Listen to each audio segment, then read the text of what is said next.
Welcome back to another episode of Touring the AFC South, sponsored by Manscaped. If you don't know what Manscaped is, manscaped.com. You can get 20% off on manscaped.com with the free the promo code AFC South. That is AFC South. 20% off at manscaped.com plus free shipping with the promo code. I know, it's Black Friday, Christmas shopping. I know you want to go ahead and get that discount for that loved one, somebody you want to, to give them a hint with some other stuff. I don't know whatever you want to do with it. It's 20% off with the promo code AFC South plus free shipping. Got to go out there and go get that. It'll save you some money and save you some time. How about that? But of course, this episode we're going to be talking about a big matchup in the AFC South. That is the Jacksonville Jaguars heading to Houston to take on the upstart Houston Texans, who are 6-4. I don't think anybody thought we'd be saying that at this point in the season. But I have Jacksonville.com's Demetrius Harvey. What's going on, man? Nothing much. How you doing? I'm doing great. Now, before we get into that matchup, of course, I open every show with the Get Off Your Chest segment. This episode, I want to talk about Clarissa Thompson. No, I don't want to talk about her reporting on the Amazon Prime and the show she's on and all those different things. No, it's not what I want to talk about. What I want to talk about is her appearance on a podcast where she talked about she couldn't get in touch with coaches or couldn't catch coaches on the sideline, so she made up the report, or an educated guess, I think, as she went back and tried to say. Honestly, in reporting, that gets you in trouble, or it should get you in trouble. But as we see right now, Clarissa Thompson is still there, smiling. She released a little statement afterwards, and really, Amazon Prime has done nothing. Absolutely nothing.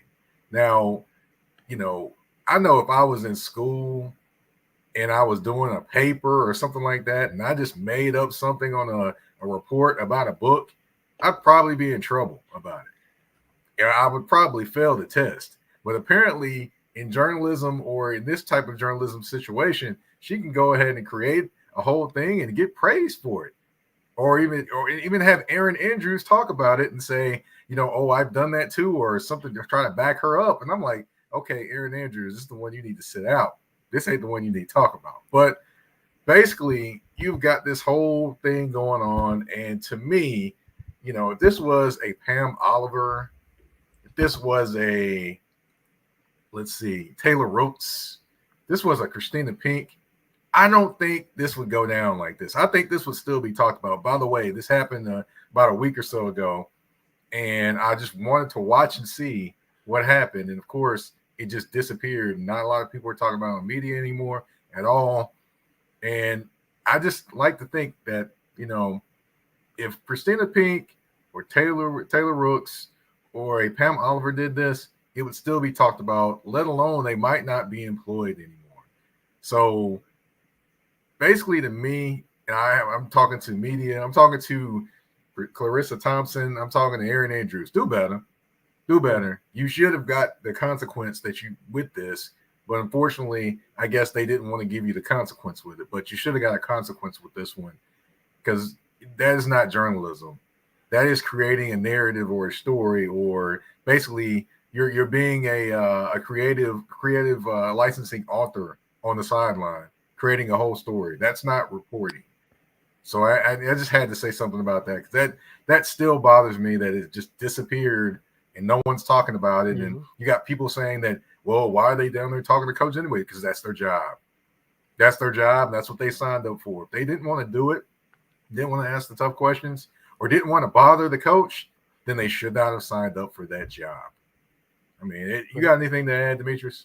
Yeah, I mean, we can go on and on about this topic. I think, obviously the first time I saw it, I was just, I thought there's no way this has to be fake, or she has more context, and no, she basically doubled down on it, and that, I think that's the most frustrating thing.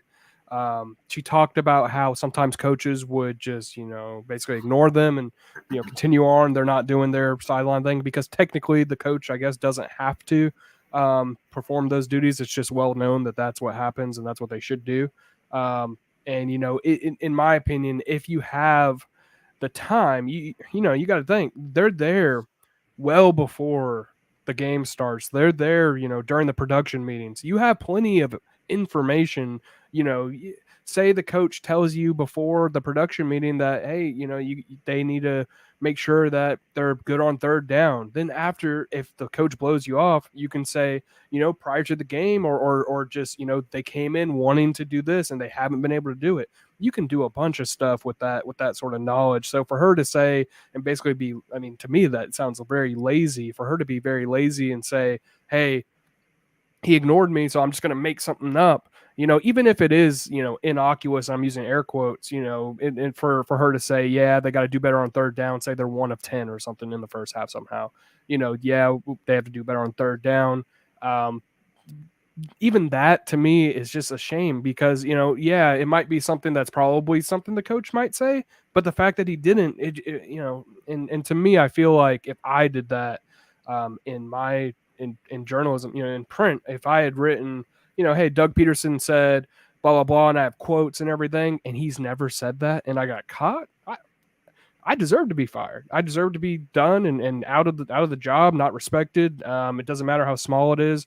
You just don't. It's like it's something that you really just do not do in journalism, and it's just a shame. It puts a black spot on it because also with the people that you mentioned would probably not get away with it. I also think that it hurts their duties too, because if they're sideline reporters now, everybody thinks it's a joke. Everyone thinks, oh, did she make it up too? And so all of that combined just it leaves me almost speechless, but not, I guess. But yeah, it sucks, and the fact that Amazon didn't come out with a statement or anything.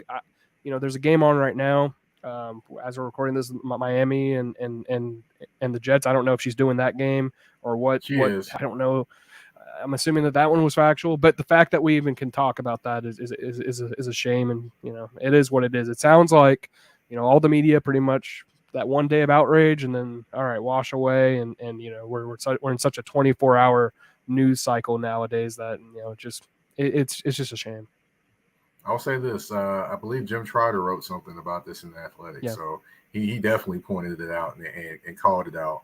But the thing I would say is it makes me question the journalistic integrity of Clarissa Thompson, and then Aaron Andrews coming right behind her trying to say something. I'm like, why? This is not your moment to talk. I think you need to just be quiet and let it go. But that's just my thoughts on it. You gave your thoughts on it, and it is what it is. I'm going to continue to keep a lookout on this because that, to me, foolishness, and so much foolishness. And by the way, Taylor Rooks actually is the sideline reporter, I believe, during these games, while Clarissa Thompson is up there in the booth area or whatever. So, yeah. So that ought to be. I wonder what that conversation went like between those two. I just wonder. Yeah. I just wish more would come out and talk. Honestly, I wish like NFL people would come out and talk about it, or someone was asked about it. I just wish it was out there, and she shouldn't be able to get away with it as easily as it seems she has. Right. Exactly. Yeah.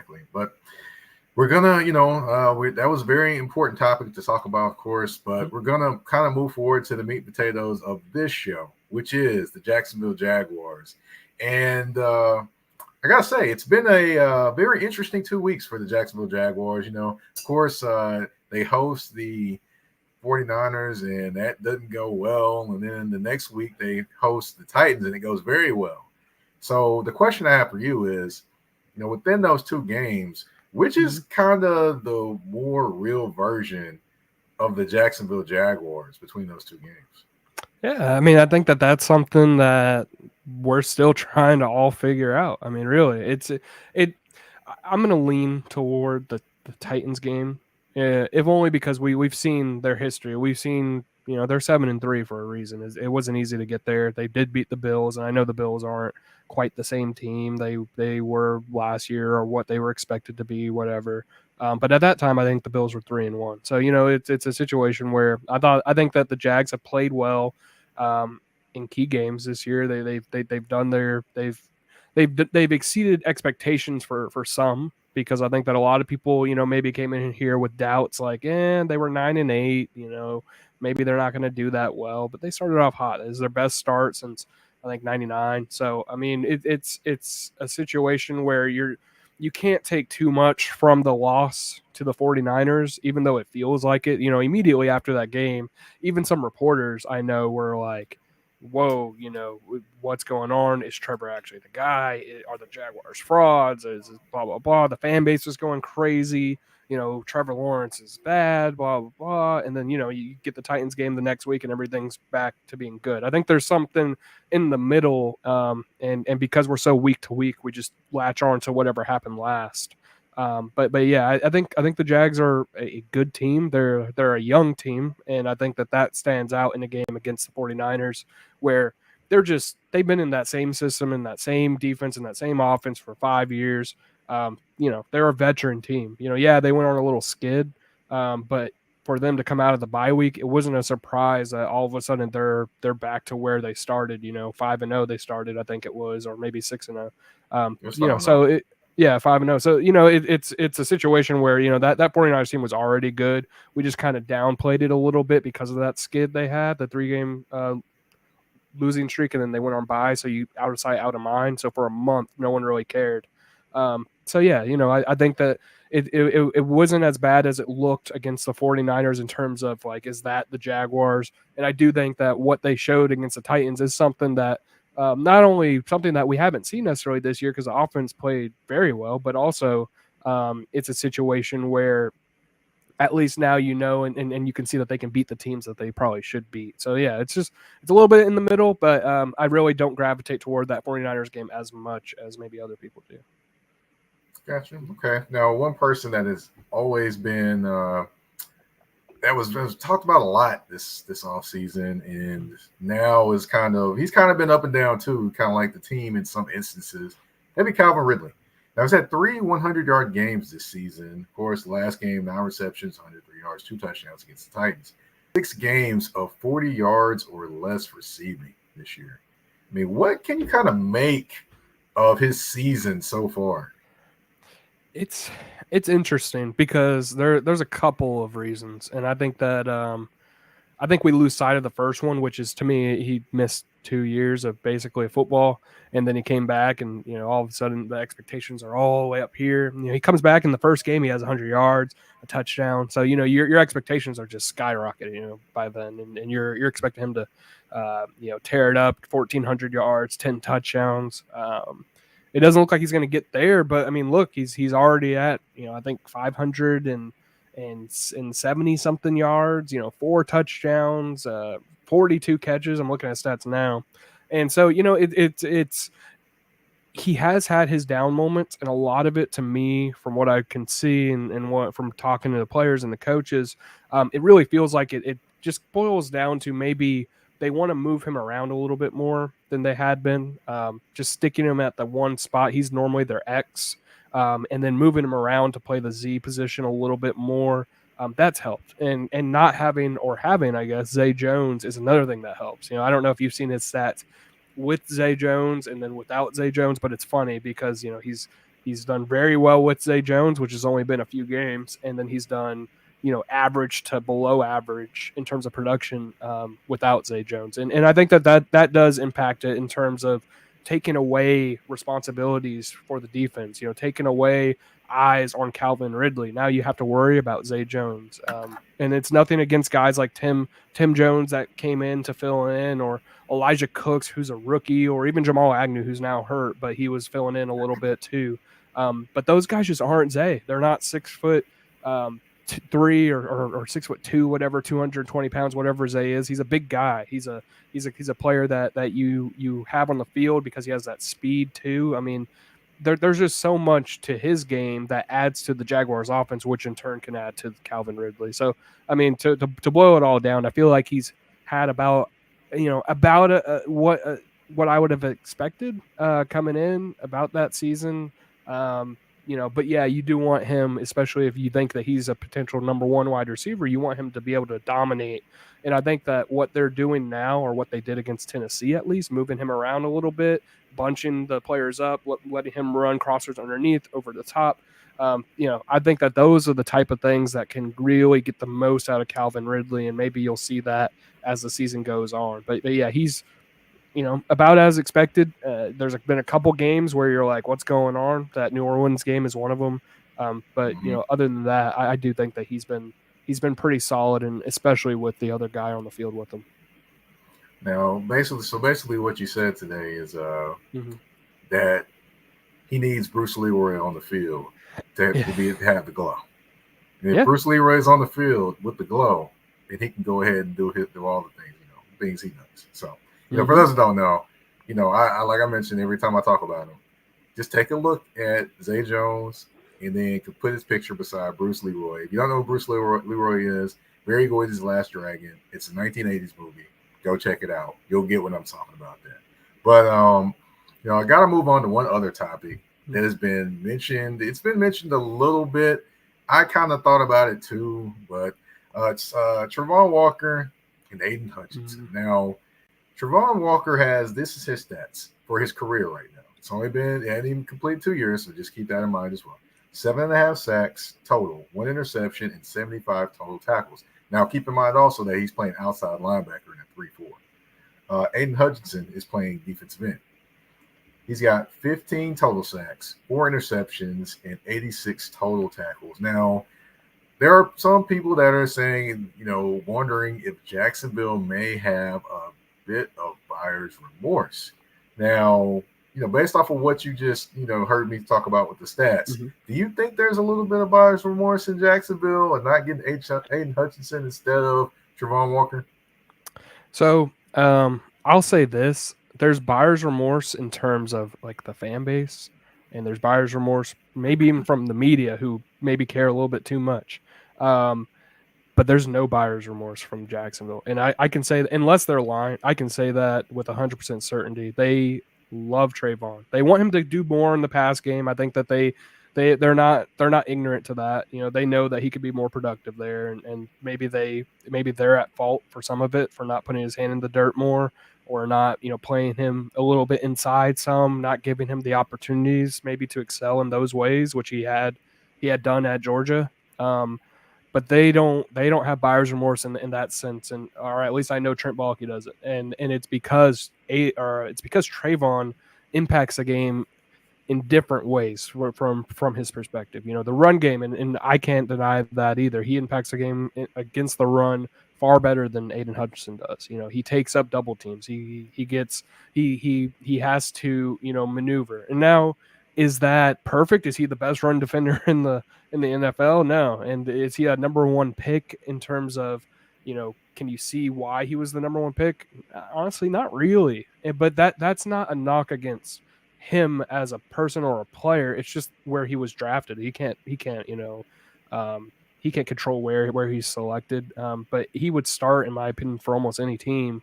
It's just a matter of, when you think about what you take at that number one spot, you don't take a really good run defender who can rush the passer some. You take a guy who can rush the passer, get after it, impact plays every single third down. You're counting on him. You're like, wow, well, there goes Trayvon on that 3rd and 5 or 3rd and 8 because they had to be in a passing situation, but that's not the guy that he is right now. Whereas on the flip side, Aiden Hutchinson has shown that he can be and sometimes is that guy. He hasn't had the sacks all year, but he's had the pressures.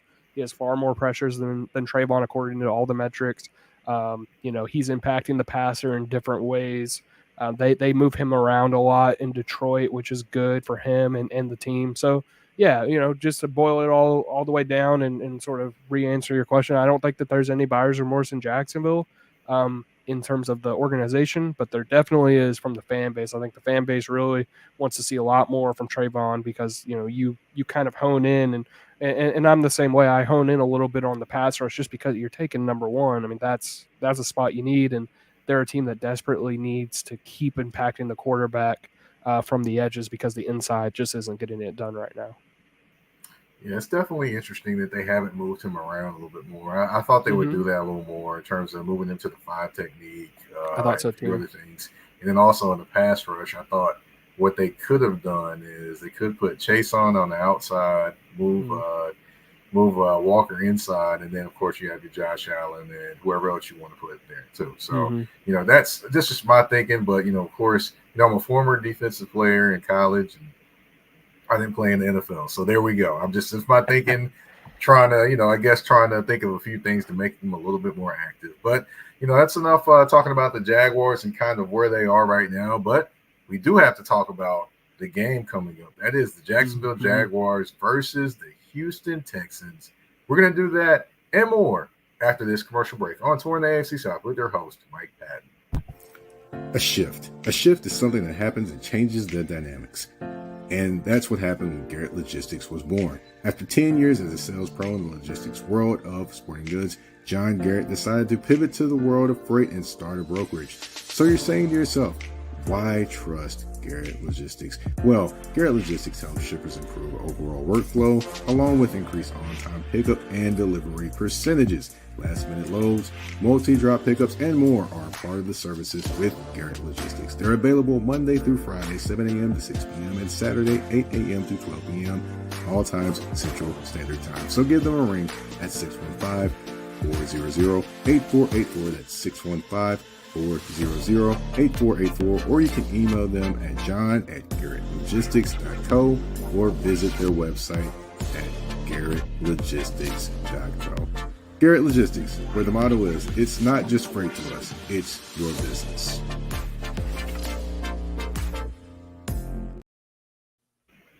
All right, and we are back, and we're going to talk a little Jacksonville Jaguars versus the Houston Texans. Now, for those that don't remember, in September, the Houston Texans came to Jacksonville. People didn't expect them to win this game. They expected Jacksonville to come out there, do their thing, and more of an assert dominance in the AFC South. Well, what happened was it was 37-17 the final score, and Houston Texans were pretty much in control of the entire game. Now, of course, one player that before we get into that, how surprising was that loss in September to the Houston Texans at home to you? It was the biggest shocker you could expect, because the Texans obviously last year, they didn't do anything. There's a reason why they had such a high draft pick in the first place. I think they originally were selecting number 2 or 3, or they were already up number 3. Yeah, exactly. So they were already a terrible team, just by record and by what they had, and it's only the third game for CJ Stroud, and by that point it hadn't been obvious that he was going to be the guy that he is right now. So going in, I thought there's no way. This Jags team had just lost a heartbreaking, probably in their minds, loss to the Kansas City Chiefs in week 2. I know that they were very excited for that game because there was a replay of the Chiefs game in the locker room. It was just happened to be on NFL Network during the time we were able to go in the locker room. All of the defensive players, or at least most of them, were like huddled up, kind of watching the game, doing like their own little commentary, kind of just joking around. But like at the same time, I think that they were getting really hyped for that game. So they went in there, got let down. So I thought for sure they were going to come out firing the next week because they're mad. When you get a mad team, usually good things happen for that team, but it didn't. It was the biggest shocker. All 3 phases just collapsed. It just wasn't a great game at all for them. It was a rare and it was an eye opener, obviously, because they went on to win 5 straight. So yeah, definitely was an interesting game indeed. I kept looking back at the score. I was like, am I seeing this right? Yeah. Yeah. Wow. I was just kind of shocked myself. But, of course, one person that shocked a lot of people and has shocked a lot of people with his play so far, that would be Mr. CJ Stroud. Now, of course, in that game, he was 20 for 30, 280 yards and 2 touchdowns. He's currently at 17 touchdowns and 5 interceptions. He had a 3 interception game last week, but of course, still fought through it and won the game. He's in some MVP talk for some people. I will say that too. I think that's maybe a little bit kind of, a little bit much, maybe. But, hey, if they keep winning and they win this division and he plays well, you never know what can happen. But what kind of impressed you about him when you were able to watch him and see him? I think the biggest thing is he doesn't crumble when things aren't going right. And I think that that's the biggest thing. You for a rookie quarterback, you want to confuse him. You want to make it so that his first read's not there, and he's sitting there like, wait, what's going on? In college, this was always open. You want him to think in that way, and it doesn't matter. It seems like just watching him as the weeks have gone on, and then that week too, it seemed like it didn't matter. He was going to find the spot, and he took advantage of things that the Jags really did. I mean, that game was very much the Jags lost it just as much as the Texans won it, just because the Jags, they busted 2 coverages, which led to touchdowns. So that's 14 points. And you let a fullback of all players, take it. I forgot how long it was, 70 something yards maybe for a touchdown. The heaviest player. That was crazy. That was crazy. The heaviest player ever to take a kickoff back. It's just, everything that could have went wrong. And I don't want to harp on the special teams too much, but they had a block. They had a missed field goal. They had a field goal that was blocked. That's not what you expect. You expect the special teams to sort of be a wash every game, or a positive or whatever, or maybe a small negative. You don't expect them to just fail and cause all of that mayhem themselves. The defense played terribly, the offense played terribly. But back to CJ Stroud, he was able to take advantage of a couple of things that the Jaguars showed. They busted a couple coverages. He got it to Tank Dell. He got it to I forgot. I'm blanking on his name. There was another player. Collins. Yep. Collins, he got it to him. So, he was able to play to what the Jaguars gave him, which was a lot. So I think that's sort of where it's at. And that was where I thought he would be. I thought he's a smart quarterback. He's a guy that can handle pressure. Clearly, they had 4 out of 5 offensive linemen out, and he didn't get sacked once that game. That's an indictment on the Jaguars defense, but also a kudos to CJ Stroud for getting the ball out and for the offensive game plan. I just thought it was a well-called game, perfect spot for Stroud to be in, and now you see where he's at now. So. Right. I mean, it's going to be interesting just to see, how things go. But in your opinion, since you mentioned the Jaguars defense, what's the number one thing they need to do to kind of slow him down?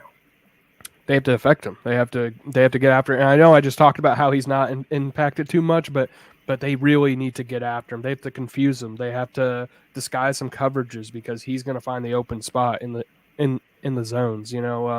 He has a couple of really smart wide receivers. Even Tank Dell as a rookie has been, really impressive, especially lately. I feel like his route running has gotten better, but they need to have pressure. That was the one thing on defense, especially they did not get done last time, which was affecting the quarterback with pass rush, with rushing 4.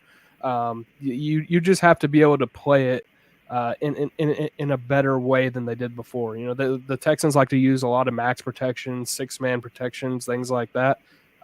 You're going to have to sort of dial it back. Maybe you don't blitz on those downs because there's no point. And so you just play coverage and hope that he doesn't pick you apart and hope that you confuse him enough to lead to turnovers. But yeah, that's what it's going to take. And shutting down the run game is kind of a given with the Jaguars defense right now. They're very good run defense, but just shutting down the pass game is a little bit of a struggle, and we'll see how they do. Now, you did mention the run game, and I want to mention that as well. Now, last year, of course, it was our guy out of Florida that was running the football for the Texans. Yeah, this year, Dameon Pierce. This year, they've got free agent running back Devin Singletary that's kind of taken off the last couple of weeks. I mean, he had 112 yards against the Bengals and 150 against the Arizona Cardinals. So, I mean, he's doing well. I mean, 150 against Cincinnati and 112 against Arizona. I got it backwards. But anyway, he's kind of taken off and given them another dimension in the running game. And I know that wasn't a big thing against Jacksonville, the first matchup. Does that kind of concern you that they've kind of figured out things in the running game to kind of make it a little bit harder to just hone in on CJ Stroud? Maybe a little bit. Just because, Devin Singletary, I think, is a pretty good back. He's nothing special necessarily. He's not the fastest guy, but he actually went to FAU, which is where I went. So I got to see him up close and personal for a couple of years when he was there, and he's always been a really good one cut kind of weave in and out zone scheme. He's he's perfect, and I think that what they cater to is the zone blocking scheme, which doesn't cater to what Dameon Pierce's skill set is. So it's no surprise to me that Singletary has a little bit more success, and that's the part that might give you a little pause for the Jaguars, but I think that the Jaguars' run defense is just it's good. At this point in the season, every single week, I think one team might have been the Steelers were able to rush for over 100 yards on them. So it's a talented run defense, and I do think too there's something to the Texans playing the Cardinals and the Bengals. Bengals are not a very good run defense. The Cardinals are not a very good run defense. Both games obviously they took off, so there's something to be said there. But I will say the Texans offensive line is getting healthy. Tunsil's back, I believe. Titus Howard's back. And I think they have one more guy that actually came back recently. So, these guys are getting healthier on the offensive line. That's obviously going to be good for their run game. But it's not too big of a concern, in my opinion. I think that the Jags can get it done on the ground. It's really just through the air where you just don't know. Tyson Campbell's not going to be playing in this game. So, you have that concern. And I just think that that's something that they're going to harp on more than potentially stopping Devin Singletary. Well, definitely, that's a huge thing. Tyson Campbell not being there, but one thing I did want to mention as well. It's a lineman. It was a center. I think a rookie center. I think he just got taken off or his 21-day window, I should say. Just got opened up off of injury reserve. So so that's the other guy that they're waiting on. But it's amazing how they went from having a line last year that could not really do much in the passing game and kind of struggled in the running game too, to now they're giving C.J. Stroud time, even though C.J. Stroud is getting pressured a lot. He's still getting pressured a lot, but he's just not getting sacked a lot like Davis Mills was last year. But, of course, you could say some of that may be on Davis Mills too. But I digress. We're not going to talk about Davis Mills in this show. We are going to talk about the Texans' defense, though. They are giving up 20.9 points per game. And I will say that they're kind of hovering around the same point they were in terms of the amount of sacks for the year. They've got 25 so far. They had like 39, I think, last year for the season. So they're not necessarily get to the quarterback more. However, they are kind of affecting teams a little bit more. So what can you say just what about this defense making plays? You had Steven Jackson making a play last week as well to kind of bat down the fourth down play. They got pressure on that play as well. So what can you say just about this defense? It isn't like a defense that just stands out, but it's a defense that just makes plays at the right time is what I'm kind of gathering and looking at. Yeah, just looking at it, it seems like they're just a very fundamentally sound defense. And D'Amico Ryan's obviously being there is the reason, in my opinion, or part of the reason. They have some really good players too. Will Anderson, Jonathan Grenard, that duo, separately, perhaps, you're like, they're okay. But together, they're actually a really good duo. And I think that that's part of the reason why they've had so much success. And I know that they haven't gotten necessarily all of the sacks that you would want to see, but, they both have impacted the quarterback enough. And even during the Jaguar game, they impacted Trevor Lawrence. I don't know if Grenard played. I know Will Anderson impacted Trevor Lawrence, which – that's what you're a little bit worried about. And their linebackers are good. I know that I'm blanking on all these names today, but one of their linebackers is out this coming game, and I know that Jimmy Ward, their safety, is going to be potentially out. So that's a plus for the Jaguars, because those are two of the players that are really sort of the heart of that Texans defense, it feels like. But you have guys like Derek Stingley on the outside playing like he is, so that allows the pass rush to sort of get home, and that allows the defense to pause a quarterback just a tick longer, which is something that the Jaguars have struggled with. When you pause Trevor Lawrence, it's not necessarily him, but when you pause the Jaguars passing offense for just a tick, things get off schedule, things are not going the right way, he gets sacked, he fumbles, or whatever the case may be. So this is a tough defense to play against. Same defense that they played against the 49ers, which is why you're kind of like, how are they going to perform? Because it seems like this defense or this offense struggles against that kind of defense. They struggled, and I know that it was a windy, weird, wet game last year against the Jets, but they struggled against that team too. And so, I think that it's going to be a tough matchup for the Jags. But I really do think that they've changed since week 3, and The Texans defense might have improved a little bit, but I still think that they're the younger, less experienced team, which is where you can find the holes in it. Gotcha.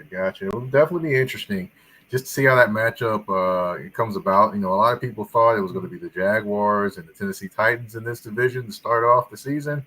However, the Texans have proved to us otherwise. So yeah, and it's going to be interesting. Just one thing real quick. I want to say, in the Jags and the Texans have played 43 times, I believe, in their lifetime. And none of the games have been, winning record. The Jaguars have a winning record. Texans have a winning record this late in the season. So this is the most important Jaguars and Texans matchup that has ever happened. So it's really interesting from that perspective. I think that it's going to be a fantastic game. Yeah, it's going to be fun. I'm pretty sure that Paul Wall and Bun B, they'll all probably be at the game more than likely. So we shall see. But of course, we're wrapping up that talk with the Texans and the Jaguars game. But that isn't the end of the show. We have a game. It's 5 questions, 2 answers, and 1 choice. Demetrius Harvey, are you ready? I'm ready. All right. First question: what surprised you most? Ridley not leading the team in receiving, or Christian Kirk leading the team in receiving? Interesting. I'll say what surprised me most was, I guess, Ridley not leading the team in receiving. I thought that maybe he would take off a little bit more, not necessarily knock off too much of Christian's targets, but I thought that he would demand a lot more and sort of become that number one receiver that you look at the stats, Ridley's at the top. So yeah, I think I'm more surprised by Calvin not being where I thought he might have been. Gotcha. It's more like they have a 1A and 1B or a 2A, 2B, depending on how people want to look at it. So it's kind of depends on. It kind of looks like that's what they have currently right now. All right, you're co-hosting a show. Who are you taking as your co-host? Stephen A. Smith or Skip Bayless? Oh, Stephen A. 100%. And I don't know why. A lot of people don't like him, and I don't know why, but he's hilarious to me. I love watching Stephen A. Skip Bayless annoys me a little bit too much, and so yeah, that's an easy one for me. Well, if I was to ask this question and not give anybody, I would probably say for me, you got to give me Bomani Jones, or you got to give me, or you can give me, you might be able to give me Richard Sherman too. Give me Bomani Jones or Richard Sherman. I would probably take one of those two. Or Dominic Foxworth. Got to put Dominic Foxworth in there. It's good. So, yeah. All right. So going to the next one. What has surprised you more, the Texans in their play or the Titans in their play? Probably the Texans. I didn't expect them to come out firing like they are, 6-4. It's incredible for such a young team that just looked hopeless, honestly, last year. I thought it would take D'Amico a lot longer to get here, and so I thought that they would be struggling. And the Titans, you can kind of see it last year. It was trending in that direction the entire second half of the season. And there was just no way, in my opinion, that they could, keep repeating the same performances they had the previous years because the game's changed so much. The players are gone, from Tennessee. Tannehill's declined. The only thing you had was really Derrick Henry to sort of hold it all together. And so I'm not surprised by the Titans this year. All right, let's see. You have one concert to attend. Are you going to attend the T.I. concert or are you going to attend the Jeezy concert? Which concert are you going to? Oh, man. I think I'm going to do oh, man, that's tough. I love T.I. I love both of them growing up. I'm going to go with T.I. I think I would have more fun. But then Jeezy, yeah, I'm just gonna go with T.I. I don't know. That's a tough one. That was a good question. Nah. Hey, well, since you wanted to go to T.I., man, I'll take Jeezy. That Thug Motivation 101 with production with Manny Fresh. Yeah, I'm gonna take that one on that one. And then what? I just say that all the time when that song came on. But anyway, the last one we got theme park or beach. What's the best way to spend an off day for you? Ooh, God. I love theme parks, but I mean, there's nothing better than the beach. Just relax, and you don't have to walk like 5 miles in one day and in like 4 hours. So yeah, I think the beach would probably be my ideal time. If I want to have the most fun, probably a theme park. But if I'm trying to just have an off day, the beach for sure, 100%. Yeah, I've been to, let's see, I've been to Universal Studios down there, been to SeaWorld, and I've been to Disney World. So I've been to all of them down there. So They're fun. yeah, I will say I did like going to Universal Studios. I did the Back to the Future ride. The funniest thing about that entire thing is when you go up, and they rise you up or whatever. Mm-hmm. The funniest thing about that entire thing is when you're looking at the screen, but when you look off to your left or right, you notice that, hold up, everybody else is right here with me. You look over, because if you're focused on the screen, you never notice that there's like other cars or other people on the ride that are in a different car right beside you with a screen. So it really doesn't, it kind of takes away a little bit of the excitement of the ride, basically. The immersion is gone. Yeah. Yeah, definitely. But 5 questions, 2 answers, 1 choice is all wrapped up. Thank you for coming on, Mr. Demetrius Harvey. If you can, tell everyone where they can find you on social media and what all things you're working on next. Absolutely. Yeah. I appreciate being on as always. And you can find me on Twitter or X, whatever you want to call it, at Demetrius82. I'm working on just previewing the Jags and what's going to happen for this game. There's a couple of interesting quotes that are coming out in the next day or two about them and sort of what this game means and things like that. I think that it's going to be a fun game. And then obviously getting ready for the Monday Nighter the next week, which is going to be interesting to see what happens in that one. So yeah, just coverage. Every day there's going to be something. Jacksonville.com if you guys want to read more about the Jaguars, or Demetrius82 on Twitter. Now, I do have to ask this as well, and I didn't get into this. Who was the person that asked the question like 5 minutes afterwards was the same question as they asked earlier? What happened there, man? Now, for those that don't know, at the press conference in Jacksonville, Doug Peterson got a question, and then like 4 minutes later, he got the same question about the same thing that he just kind of had a little bit of a tiff about with another reporter. So can you kind of break down what happened there? Yeah, I'll break it all down because I was involved in that. So I asked this. Yeah, so I asked the first question, which was, hey, all right, let me preface this a little bit. The NFL sent out a memo or communications, whatever, they emailed to everybody who signed up for this, that, here are all 32 teams' Art Rooney Sportsmanship Honor, nominees. And the Jaguars had Christian Kirk listed in there. And I saw this mid press conference. So like imagine this. I have my laptop in front of me. Doug is talking. I see this mid press conference. I'm like, oh, okay. I'll just ask Doug, hey, what does it mean for Christian to be nominated? Why should he be nominated? Things like that. So I started asking it, and I was like, why should Christian be nominated? Blah, blah, blah. The PR guy is like, we nominated Foye. And I'm like, what? Because the NFL sent out that they nominated Christian Kirk. Sure enough, the Jaguars did nominate Foye, so I was like, okay, well, now that Foye is nominated, what's going on there? Why is he good? Blah blah blah. So it was on the NFL, really. I mean, you can kind of put some blame on me, I guess, if you want to, but they sent it out, and then they sent out a new revised one like a couple minutes later. So I was like, okay, well, I got God, I guess. But anyway, it was actually one of my colleagues, Gary Smits, who also works at the TU, who a few questions later asked the exact same question, and the worst part was that he asked it about Christian because he also saw the Christian Kirk one. So that's why you see Doug doing the face palm and why it was kind of like a big hoo-ha and everybody was like, what's going on?